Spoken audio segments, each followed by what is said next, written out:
done through several incisions. So you can do it through the armpit, you can go around the nipple or the inframammary fold. And depending on your anatomy and where you are in your life, if you're gonna have children later or not, or if you're already done, that kind of dictates how we would advise you on how we would do it. Recovery is about 3 to 6 days, and it's not really a bad recovery. You're just sore for that first week, and then after that, you just take it easy with your upper body. You can do lower body, and people do very, very well. So you all have implants in front of you, so you can go ahead and take them out, hold them. If you don't have them in the back, someone can hand you some. So implants are really interesting. They're saline versus silicone. Both of them have a silicone shell on the outside. The difference is that the saline is filled with saline. We can fill it in the operating room ourselves with sterile, it's a closed system, and we can actually, dictate exactly what volume we want with saline. An advantage of saline is that if you were to rupture, you would know. If that's something that's important to you, you'd be flat. The only thing is with the saline, sometimes it feels a little bit less natural just because it's saline filled, not silicone filled. And sometimes they say you don't retain that upper pole fullness as well, just because it doesn't have the same properties as silicone. Silicone gel has gone through many generations. On the inside, it's made of this cohesive gel, so if you were to slice it open, it actually wouldn't spill out like the old implants would. It's very durable. People say you have to replace it every 10 years, but that's not necessarily true. If you are doing fine with your implants, you like the position and your breasts are soft, you don't have to necessarily replace them. Let's see what's next. So what's a gummy bear implant? A lot of people ask, what's gummy bear implant? So that really just describes that cohesivity, because like I said, when you slice the old implants, it would kind of spill out, and people would be worried about contaminating their body with this silicone, but it's really not like that anymore.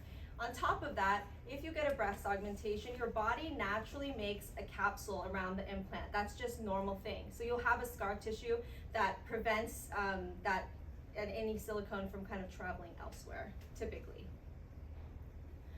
This is just a little bit of the history of implants. So, there's a lot of stuff on social media. There was a point, I don't know, 5 or 10 years ago, people wanted to take their implants out. They were like, oh, breast implant illness, I don't feel good with them, which is totally fine. Some people just don't like to live with their implants, but I do want to make it clear that implants are very safe. 1 in 8 women get breast cancer, and most of those women get implant-based reconstruction. So that means we put a lot of implants in people. And so they're relatively safe. And the ones that we have now, these cohesive gel ones, are the best ones we've had so far. And we work with them very regularly and haven't seen not really many problems. They say it's the most studied medical device. So they're so common. It's one of the most used medical devices, Yeah. And then it's the most studied because of that whole silicone scare that it went through. Yeah. So they prove health-wise it's safe. Arthritis, lupus had nothing to do with the implants. Exactly. And if you look at your implants on the back, it gives you each have a different one. So one says style SRM, or it will say, and then it will give you a size. So the SRM, I'm not sure who has something different. SRX. Okay, good. So, and anyone, what do you have? SSM. SSM. Okay, good. So these are different. All these things have different meanings. So that middle letter R or S. So SRM or SSM. It's the type of gel, right, Dr. Che? Smooth. Yeah. Full projection. Well, it's like a responsive gel, right? Yeah, The cohesivity. So it's a soft touch, a responsive, or a highly cohesive. So you don't need to know all these details. I'm just telling you that there are a lot of different implants. We have access to a lot of them. I'm going to tell you now, don't worry about it. I think it's just interesting. We typically use responsive gel here because it's more natural. Highly cohesive gels are more hard. The implants are more hard. They're typically used in breast reconstruction. So I don't typically use highly cohesive implants here. It just wouldn't feel as natural, look as natural. And then that last letter, X or M or F, that's kind of those projections, like moderate, full, extra full. So those are kind of getting into different things. I think it's a kind of, any questions about that? Is that kind of Kylie Jenner helpful? has the SRM. She has SRM. Do you know Kylie Art? Jenner? Yeah. Yeah, she has. Yeah, SRM, so that means 445. a responsive moderate profile implant. And so you can see that, you know, she's not a breast cancer patient, right? So she's not gonna have that highly cohesive implant. And these are just describing the type of profiles we use. We don't typically use low or low plus, it's just the shape doesn't really do much for most people, and it's very rare. We can order those special, but typically we're doing moderate full or extra full depending on your wish pictures. So if you come in for a consultation or during your pre-op, you show me pictures what you like, and then we try to match kind of what kind of implant we want to place. Okay, so how do we get these implants in? Do you guys have your phones? Does this QR code work? Yeah. I hope it works. I kind of added it last minute. It works. Okay, yeah, so kind of take a look at that video. Don't really need to read it. You can kind of see. It's like all my voices. So you're going to be able to see, I'm in the operating room. I kind of show you how we put these implants in. It's called a no-touch technique. We use Keller funnels. It's like you're squeezing icing on a cake. And what we like about that is we don't want these foreign bodies kind of touching other things. We want to go from the box into you. So that's kind of how we do it. And that's also how we get them through small incisions under the breast, through the nipple and the armpit. So that is how we do that. Oh, this is kind of a fun thing. So this practice is really special because we're Black Diamond status. Does anyone know what that means? Like a 5-star rating? Yeah, I mean, yes. It's the peak of the 5 stars. We're the peak of the 5 stars. So this is really cool. We actually have a consignment here at our surgery center, meaning that we have an array of implants in stock here. So other surgery centers come to us sometimes if they're kind of missing exactly what kind of implant they want. For us, we have basically every color, every size, every shape, but I think that's something really special because it means we have high volume here. We do a lot of these surgeries. Oh, this is the Keller funnel. Obviously not sterile, but basically it's been used. And when it's wet, it's really slippery. So then you can just slide it in, and you can kind of see that in the video. Okay, so any questions about implants? Yeah. So you said that you're conservative and yourself, not necessarily oh, would yeah. do surgery yourself, Oh, yeah. right? But I mean, I've had surgery, but for other things, yeah. So, and breast implant illness is probably overblown in the media? Oh, is good what question. No, I mean, that's, Oh. yeah, I'm wondering. Okay, so that's a really good question. It's not well studied. So breast implant illness, we're not gonna say it doesn't exist, but we're gonna say what's really agreed upon is it's very rare. And so breast implant illness is a diagnosis of exclusion, meaning that if you have symptoms of fatigue or muscle aches or something's going off with you, you have to do a whole rheumatologic workup, you have to see your PCP, you have to do all these things to rule out breast implant, or to diagnosis of exclusion, to say, oh, I have breast implant illness. So good question. I would say I rarely see it. I don't know, how often have you seen it, Dr. Chang? When you look at the studies, most of them have been associated with the textured implants. So fortunately, I have been doing this for almost 30 years, and I was trained to use smooth implants to prevent scar tissue contracture. Dr. Santos is in that era where we kind of do things to prevent scar tissue contracture. As a result, we don't use textured implants. And when you look at the data, all the breast implant illness, the ALCL is associated with the textured implants. So it's not totally unheard to have a reaction to smooth, but like Dr. Santos said, that it's a diagnosis of exclusion. A lot of the symptoms are kind of vague. We are here to, like, if somebody has these symptoms of breast implant illness, a lot of times they've had textured implants from another practice, and we'll take them out, we'll switch them to a smooth. Sometimes they feel better with a saline, but it's not really associated just with silicone itself. So if you switch to saline comes textured and smooth also. It's more the texture of the outer surface that one of the theories is that it causes irritation, and this chronic irritation to the scar tissue pocket can rub, maybe cause that irritation and have this delayed onset kind of swelling and stuff. So there is kind of some tests of the fluid that we would do a cytology, but it is very, very rare. 1 in 500 with a textured implant. ALCL is 1 in 3,000 or so, so super rare. But we don't even. Yeah, they're use really texture. rare, and those are two different things, by the way, breast implant illness and the ALCL. But we, rarely see them, especially with the smooth implants.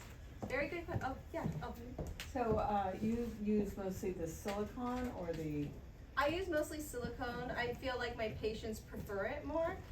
But if for some reason someone wanted to be very, very large, you know, the largest silicone implant that we have is 800 cc's. It's quite large. We actually used one today in a woman who just really wanted that, but most people want silicone. and tell me again, I think you covered this earlier, but I kind of missed it. That's okay. What's the difference between the two as far as the result?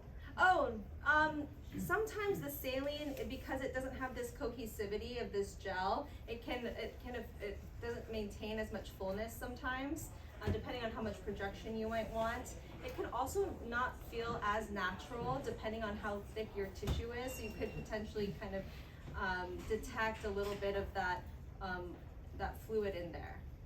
Yeah. The big difference was the feel. So when they started doing breast reconstruction in the 1960s, they always used silicone because it had a feel, a viscosity similar to breast tissue. Saline is just a little too jiggly. It's like a water balloon. It's the Yeah. saltwater solution with the same fluid. Silicone works so well for breast reconstruction. People said, "Can I have it for augmentation?" So that in the 1960s all the way up until the 90s, everybody loved the silicone implants, and then the internet came along and caused the silicone scare. And that's when people were like, you know, did it cause my arthritis? When they researched it, the incidence and percentage of arthritis was the same as in the general population. So I can get arthritis, you can get arthritis. The presence of an implant did not increase or decrease that risk factor. So then they reapproved it, but the other thing is it's so durable, you can have it and not really have to switch it out. So saline might pop in 10 or 15 years, and when people read stuff that says, "Oh, will I have to have a switch out in 10 or 15?" That's usually applied towards the saline implant. So silicone, it's just super durable. It's been so studied. It's, you know, I trusted it in a daughter, my wife, Yeah. or myself. Yourself, okay. Did you have another question? I did, there's lots, but, so I noticed that you're using the Keller funnel. Yes. Which I know is associated with less, like risk of infection and all those sorts of Yeah. things, so that's encouraging. Yeah. How often do you guys as practitioners go like for continuing education? Because you definitely were Oh, not using the every Keller year. funnel when you first started, right? Cause it's not that Yeah, new, I was or it's not using that it old. as soon as it came out, cause I actually thought of something similar to making the Keller funnels. And Dira and I, my scrub tech, cause you know, you had to try to squeeze a big implant in through a tiny incision. So the more you manipulate, there's, you know, bacteria within the skin and the pores. You can sterilize the skin, the surface with betadine and stuff, but within the pores sometimes you don't get all the bacteria out of the pores and stuff. So the Keller funnel, when it came out, this was probably 15, 20 years ago, and we do CMEs like every year. We go to meetings and Okay. stuff, so Yeah. continuing medical education, and we just read the journals, and we just like science. We're very up to We're date. nerdy. I knew they were up to date when I came here. I wouldn't have joined a practice that wasn't. Okay, last question. Yeah. So since there's no, correlation with the, breast implants and say lupus or some of those things, rheumatology issues, do you recommend breast implants for someone who has an existing autoimmune disease? So Yeah. that's something we would discuss with them, because there's no increased risk of it. So, you know, it's sad when people do have implants and get rheumatoid arthritis or an autoimmune disease subsequent to having an implant, and then they think, "Oh, I need to take them out," and they take them out, and then it didn't help, and they're like, "Can I get something back?" And so we've seen it go both ways, and we've even seen people feel that they've gotten better without it. So we're like, okay, perfect. So it's hard to tell. This one well-known plastic surgeon, she speaks about breast implant illness, and she always quotes like her husband is like allergic to peanuts, and she says 1 million people can eat peanut butter and jelly sandwiches and be fine, and her husband could die from peanut butter. And she says, you know, maybe somebody can be that one person in 1 million. So she's, you know, like, we can educate people and say we can take it out, I can help, it helps, but it may not, you know. So we kind of just put out the facts so that people can make an informed decision.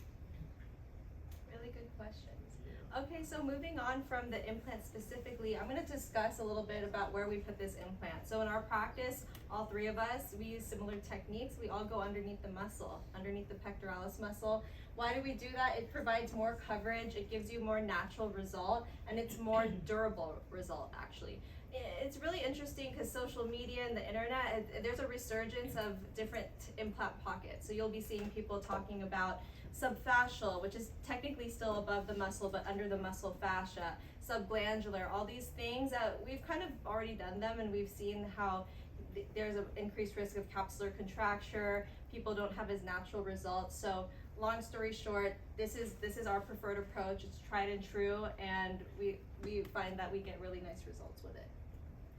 I just wanted to mention this for just one moment because Kylie Jenner was like, I got 445 SR dual plane, and I just wanted to address what dual plane meant. That means it's partially under the muscle. So historically, you know, at some point in plastic surgery history, they were putting the implant completely under the muscle. So they close this pocket, and then the implants would ride high, and it just wouldn't look natural. But now we actually disinsert that muscle from its attachments kind of near your inframammary fold, and there are ways to let the muscle kind of retract up a certain amount depending on your tissues and what you need to get a nice shape. So your implants partially under your muscle and partially under your breast tissue. That's all this slide is trying to tell you. This is a landmark paper in 2000 by John Tebbets.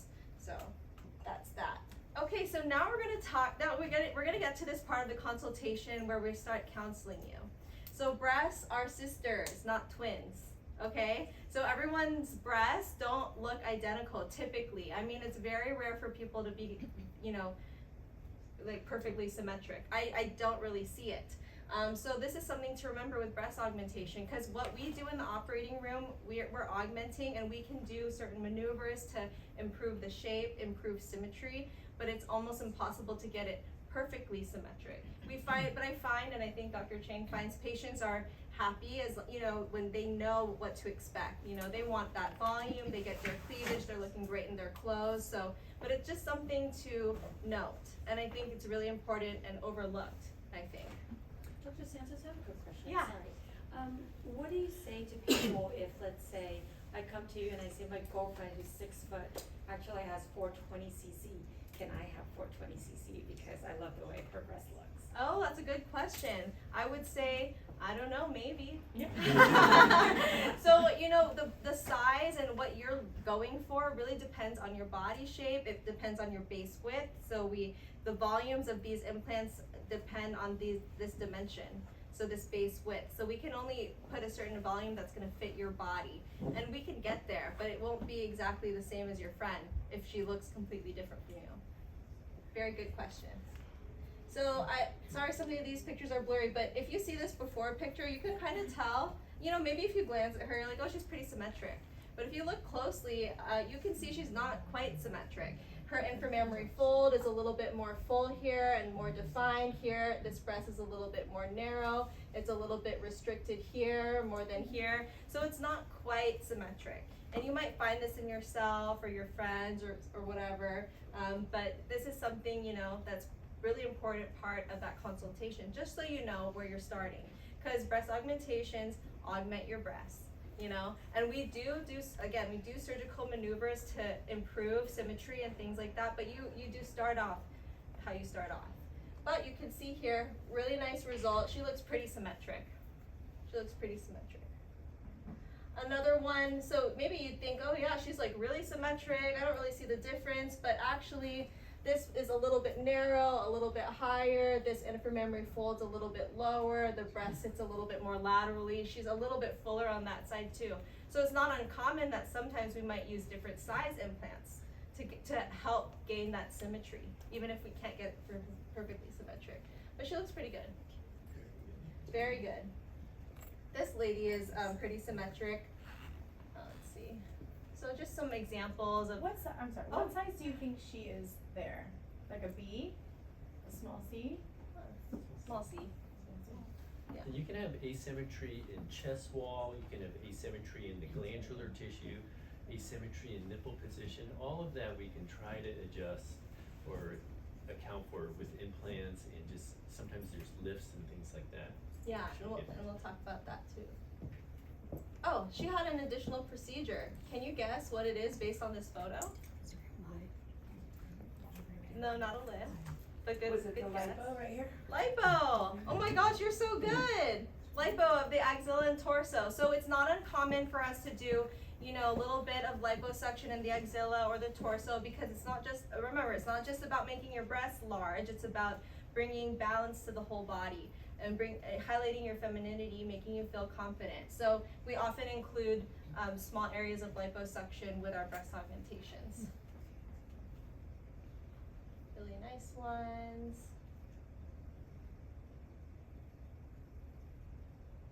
Am I going through them too fast? They just look really good.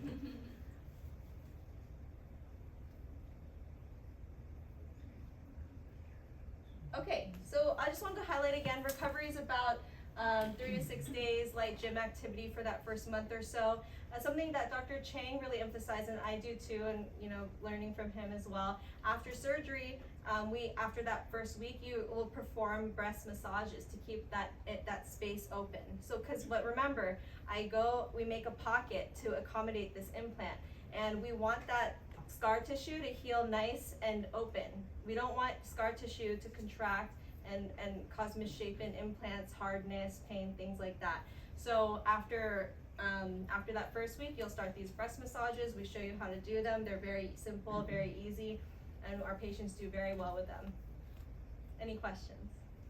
Yeah, so I know you're gonna get to that breast lift later, but how Sure. does that affect the recovery process? You're just healing more incisions typically, depending on the type of lift. It's not too bad. It's a very interesting question. So if you make a scars are never as strong as uncut skin. They actually only reach about 80% of their tensile strength. They get there at about 6 to 8 weeks.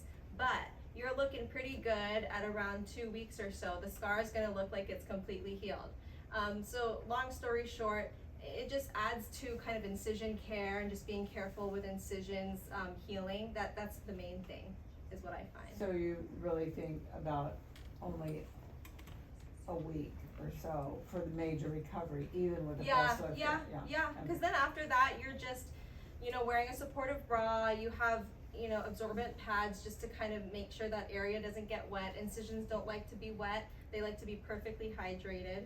And yeah, Part good of that question. recovery is, you know, when is it like the final look? When is it drop down into the pocket? So the surgery itself is super important to open up the pocket, but the tight areas, a lot of times it's that central area and down low. So when you first put in the implants, they want to ride sometimes high and out. So you wake up with this bandeau that's helping stretch to push the implant down into the pocket. But when you come back to the office, as Dr. Santos was saying, we have you start these little massage or the displacement exercises. If you just leave the implant up and out, the part that we open up during surgery can heal shut. If it heals shut, then people have this big gap and they're like, oh, I wanted that cleavage. And so when we talk about the full recovery, it may not be recovery as far as going back to a desk job and work, but there's still kind of this healing and the dropping into the pocket. The final look comes like 2 months after. Right, no, depending I'm on talking how- about, Like- being off work, basically, or Okay. being out of commission, that Yeah. kind of Yeah. thing. About a week or so. Yeah. But there's like swimming and beach water, lake water, which might be like 3 weeks out, 2 or 3 weeks. Question? I Oh, did. oh, I didn't want sorry. to get ahead. Have you gone through? Are you going to go through any of the anesthesia, or because I'll hold? Oh, Yeah, we can go over it now. What's your question about anesthesia? Well, I just had a couple, do you guys offer the twilight, or is it fully ventilated, intubated? We usually don't do twilight for breast augmentations, but sometimes we do an airway assist, meaning that you don't have an actual endotracheal tube, you have what we call an LMA. And so that's it's, like the little paddle? that goes yes, in? Okay. exactly, yeah. Okay, A and, lot of people think, so anesthesia used to be you were knocked out and this machine's doing all the breathing for you. right, There is a machine involved, but it's more just monitoring your respiratory rate, your depth of inspiration. If you don't take enough breaths per minute or it's deep enough, it kicks in. We got our anesthesiologist with us at all times, and so it's similar to the old-fashioned IV sedation where you're actually asleep doing all the breathing, but there is a machine that's monitoring, and there is a little manipulation of the airway which makes it a general anesthetic, but it's more like IV sedation. You're just asleep and comfortable. and then do you do the long-acting local, or is that part of, some do, some don't? We do, Yeah, Okay. yeah, so you're comfortable when you go. exactly. Okay, so I'm gonna talk about lifts just a little bit. We can go over it more in consultation, but like you said, there's that augmentation portion, and if your nipple position is lower or your breast tissue sits lower on your torso, you can do this little pencil test. You can hold a little pencil below your breast. You kind of maybe in that category. And there are different types of lifts. We do a periareolar incision, so the incision's just around your nipple. That's for a modest lift, people who don't really need much of a lift. Vertical scar technique is when you need a moderate lift, and then this WISE pattern is a full-on lift. That's when you need that real, all that tissue in the nipple to move up. And then I just have some examples. This is early in healing, but you can see this is a periareolar. You can see how the breast augmentation allowed this tissue to kind of round out and also reposition her so that the breasts just take a nicer shape. Another example of a periareolar lift. You see these healed pretty well. This one is also a periareolar lift with an aug. These are examples of patients who needed that WISE pattern lift, so they needed more tightening of the tissues surrounding that implant, and you can see they healed very, very well. It just takes time. Scars just take a year to remodel. As long as you take care of them, stay out of the sun, they do very nicely.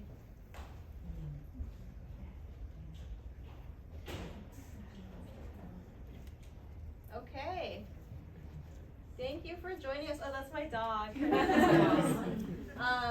Any questions? Does every lift need an implant? No. Depending on what you're looking for, you don't necessarily need an implant. If you tell me you want really, a lot of upper pole fullness, I will say probably need an implant. But if you just want your breast to be kind of more off your torso, a lift on its own is adequate. But something to note with lifts, you do get a little bit reduction in breast volume when we lift it. Just because of the techniques we use, you can't keep it all to kind of round out that breast. What do you mean by that? Just in size or? Just in size, Oh, okay. small, a little smaller.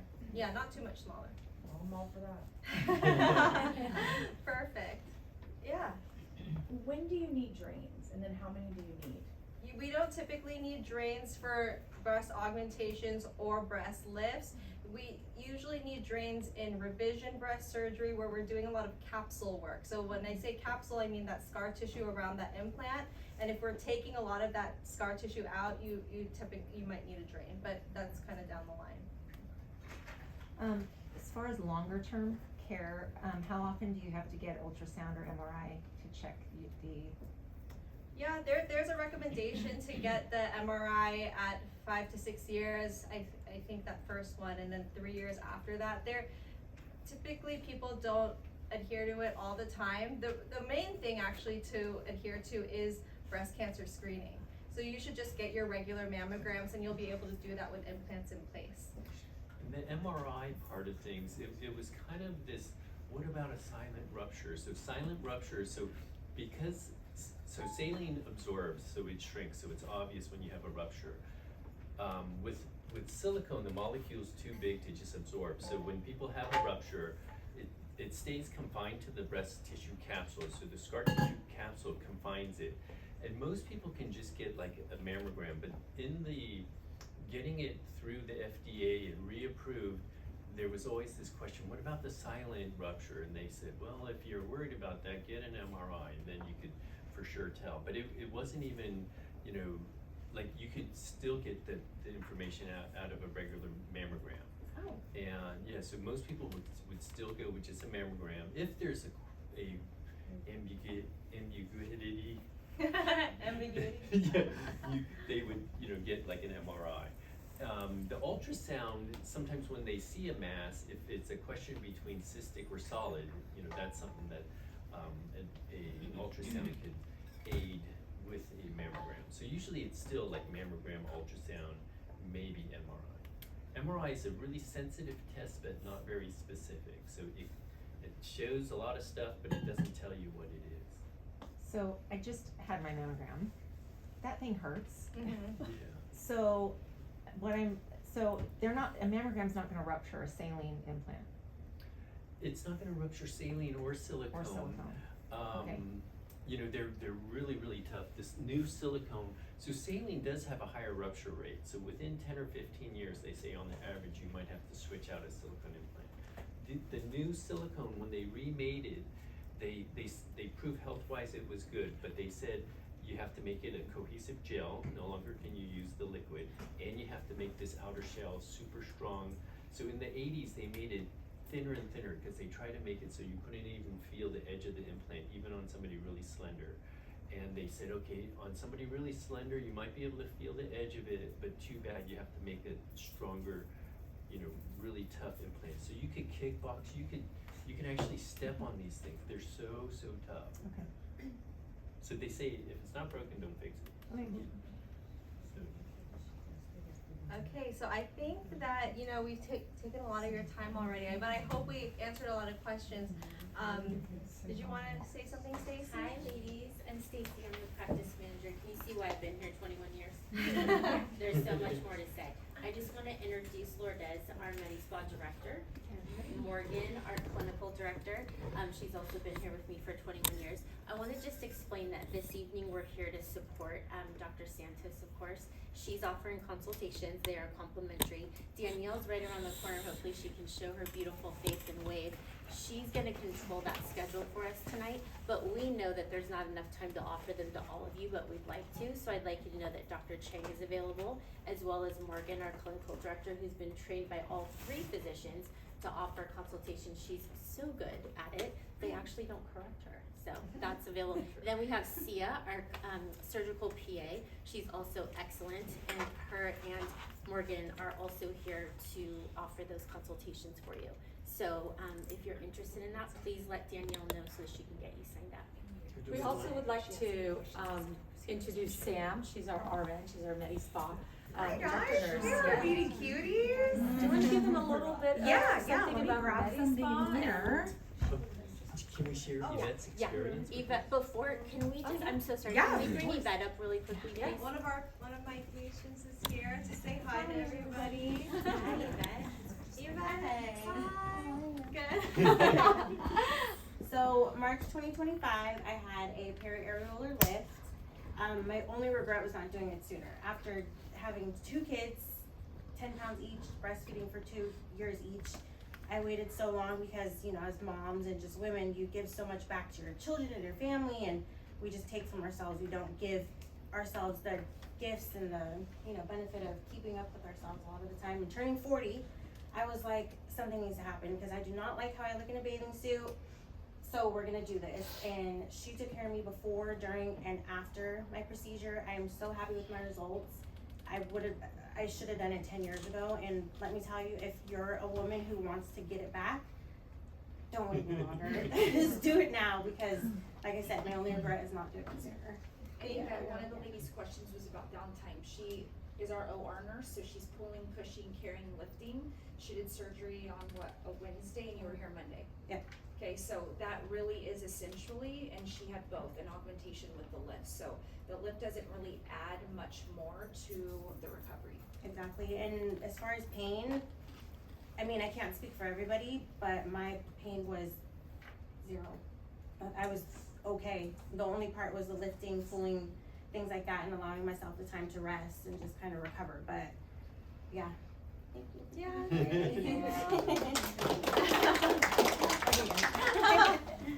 And I have 445, just like Kylie Jenner. Oh, I also want to give a shout out to Art, our allergen rep. He's the one who brought all these samples for us to like feel and hold. So thank you for supporting us. Okay, hi guys, I'm Nurse Sam. I'm one of the full-time injectors in the Medi-Spa.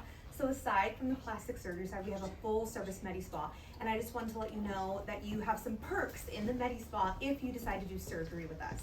So if you get implants, you get 50 free units of Botox in the Med Spa. If you don't do implants, but you do a different surgery with us, you still get perks. Your first area of Botox is only $175, and your first syringe of Juvederm filler is $150 off, and you get a free facial. So lots of fun stuff. And I just brought some befores and afters of some beautiful, lift them a little higher, yeah, of some beautiful work that I've done in the Med Spa. This is called full face correction. It's very important to us that you look natural. We have 3 full-time nurses. It's all about anatomy, artistry, customization. We want you to look natural. We don't want anybody to know that you have anything done.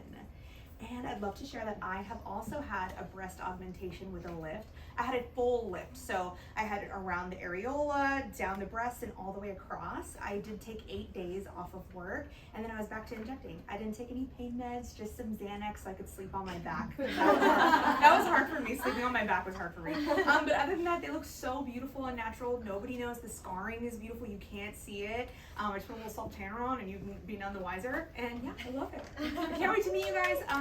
When you're waiting for your consultation with one of the providers, I'm happy to do a little impromptu consultation with you and chat about Botox or fillers, explain them to you, talk about lasers or microneedling, because we want to make sure you feel good all the way around. And Nice to meet if you you guys. don't have time to stay for a consultation, we can actually create one for you at another day and time that works for you. Hopefully you can stay tonight and see Sia or Morgan or one of the doctors, but that is available and we're happy to schedule that for you. Okay, nice to meet you guys. Thank you. I hope you thought it was fun. If you have any feedback, reach out. I'm really available on Instagram or whatever. If you like these,